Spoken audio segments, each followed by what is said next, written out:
Kakatanong. Okay, good day. Ako si Gabi, ang inyong counselor.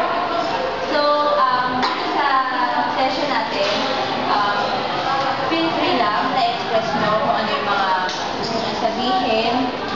And, ina-assure ko kayo na lahat ng mga isi-share na mga issues nyo ay hindi lalabas sa session ito. And, pwede kayo maka-experience sa mga intense feelings like galit or pwede kayo maiyak. Bibigyan ko kayo ng ilang minutes para makilala ang sarili nyo at kung ano yung dahilan bakit gumamit kayo para sa session. Start tayo. Ako po si Robert Aira Sena, 19 years old. Parang gusto ko lang po kasi maaning sarili ko kasi natatakot po kasi ako sa magulang ko eh. Kasi po nung isang araw nag-exam po kami, bagsak po kasi ako eh. Siguradong papagalitan po nila ako. Natatakot po ako. Hanggang ngayon umiiwas ako kapag kayong pinag-usapan tungkol doon sa pag-exam ko eh. Hindi ko na. Hi, ako po si Bianca Maria Ayala, 19 years old, taga-Dasmariñas. Ayun, yung problema ko po is, may sa tatay ko na may conflict kami, hindi kami nagkakaunawaan. Then, sakit kumbaga dating yung hindi siya provider. Tapos, yung mga kailangan hindi niya binibigay, dapat as daughter niya na bibigay niya yung talaga. So, yun, gusto ko lang ilapit na yung conflict namin, then paano maayos namin.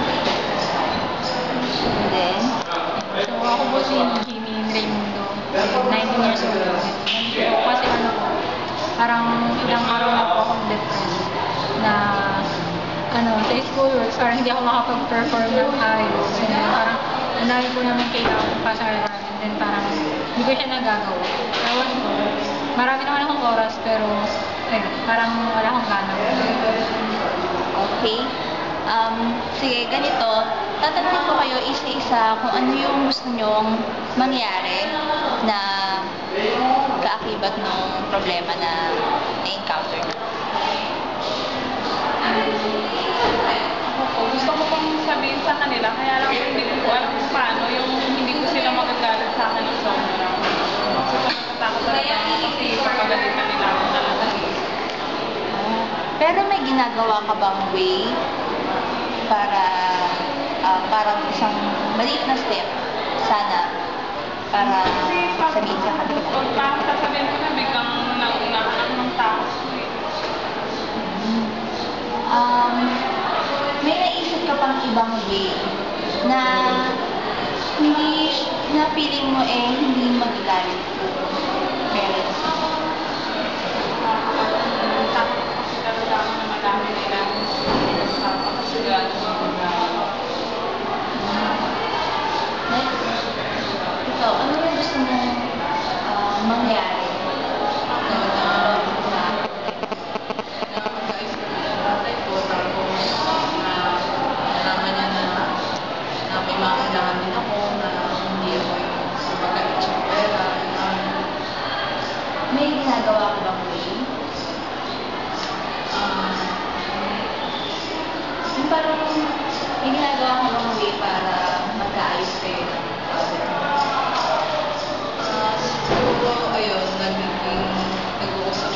Kasi dati, hindi ko siya pinapansin. Iwas ako sa tatay ko kasi napapasalit ako sa kanya. Pero ngayon parang nagiging medyo okay na kami. Tapos tinatawag na rin yung tungkol sa school ko.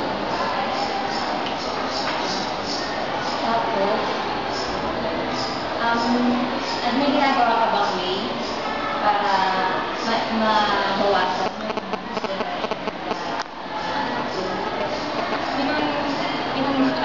Parang ginagawa ko nagre-relax. Hindi ko iniisip yung mga gagawin. Then parang, ayoko muna siyang isipin. Kasi pag iniisip ko parang nagkakaroon na yun. So parang nagkakaroon na yun niya ako. sa tingin mo ba, nag-work sa'yo yung ginagawa mo way kayo? Parang yung sa pagre-relax ko, parang hindi ako nababalik sa normal. plans ka pa ba? Parang makipag-usap ulit din sa mga tao na nandito para sakaling bawasan yung stress. So, sa'yo, isipin mo lang gawin yung plan mo at yung ginagawa mo ngayon kasi alam natin na working naman siya. Sa'yo ay gumagawa ka ng way para mataas ka yung salary mo. May ibang pa bang plan bukod dun sa una mong sinabi? Siguro mas like yung tatay ko, hindi kasama open na ano din ako. Wala lang, kasama kami. Wala. Pero siguro ngayon, magiging mas ako sa tatay ko. Nakapakita na may, kumbaga may, ano din ako sa kanya. May, ano siya, para man lang kahit doon na, kahit ba just basta makita ka niya na nararamdaman niya na tatay siya para sa kanya. Sa'yo, may mga plano ka pa ba para naman kahit pa paano makondisyon muna yung parents mo para pag sinabi mo yung problem mo dun sa school, hindi siya sobrang hindi. Parang, kumbaga, pag sinabi mo sa parents mo, siguro hindi natin maiwasan yung magalit sila, pero siguro yung mabawasan yung galit mo pag sinabi mo. Sabihin mo na lang sa kanila na sa susunod mas mag-aaral.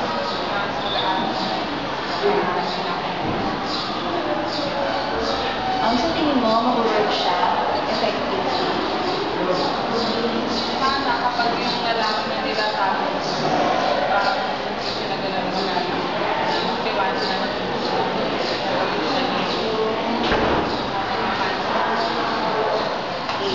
So, yung session natin ay matapos muna dito. So, thank you sa participation nyo. So, ayun. God bless and continue na lang gawin yung mga plans na sabi ko